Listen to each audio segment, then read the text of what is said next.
সামনে নির্বাচন আপনারা শুনেছেন। এই নির্বাচনে আর মাত্র 14 দিনও বোধহয় বাকি নাই। 14 দিন পরে আপনারা সিদ্ধান্ত নেবেন যে আপনার এলাকার উন্নয়নের জন্য, আপনার এলাকায় ভালো কাজের জন্য, আইন শৃঙ্খলা পরিস্থিতিকে সুন্দর রাখার জন্য কাকে আপনারা প্রতিনিধি বেছে নেবেন। আমি আপনাদের পুরানা পরিচিত লোক, 91 সাল থেকে নির্বাচন করতেছি, প্রায় আসি, বহুবার এখানে বহু মিটিং করছি, রাত্রে গেছি, দিনে গেছি, অনেকের বাড়িতে খাওয়া দাওয়া করছি।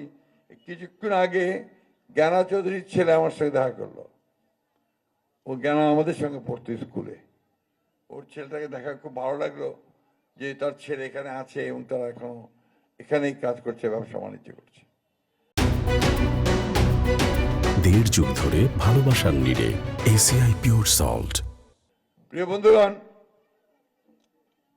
আজকে বাংলাদেশের একটা এই নির্বাচনের বিশেষ দিক কি, আগে তো আমাদেরকে লড়াই করতে হতো নৌকার সঙ্গে, তাই না, আওয়ামী লীগের সঙ্গে।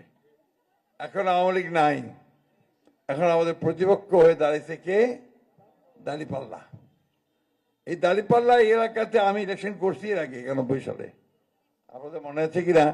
তখন দাঁড়িপাল্লা একা ইলেকশন করছিল। এখানে কিছু ভোটও তারা পেয়েছিল, কিন্তু সামগ্রিকভাবে তারা জয়লাভ করতে পারেনি। আজকের এই ইলেকশনটাতে আমরা তাদেরকে দেখতে পাচ্ছি একটা অদৃশ্য শক্তি হিসাবে কাজ করতেছে।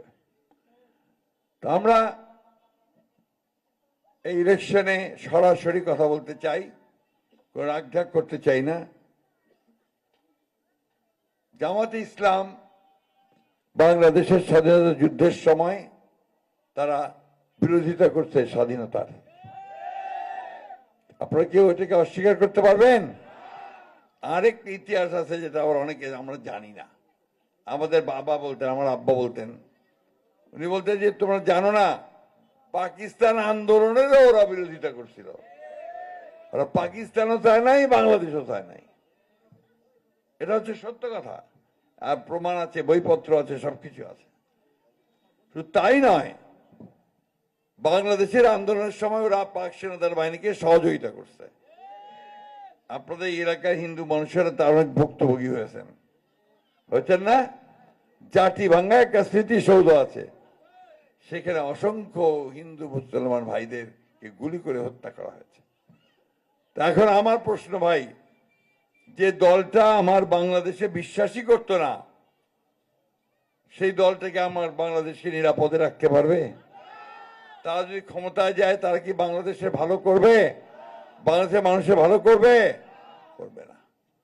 সেই জন্য আমরা বারবার বলতেছি যে এমন কোন দলকে আপনারা সমর্থন করবেন না যে দলটা বাংলাদেশে যে তারা খারাপ কাজ করছিল তার জন্য এখন পর্যন্ত ক্ষমা পর্যন্ত চায় নাই,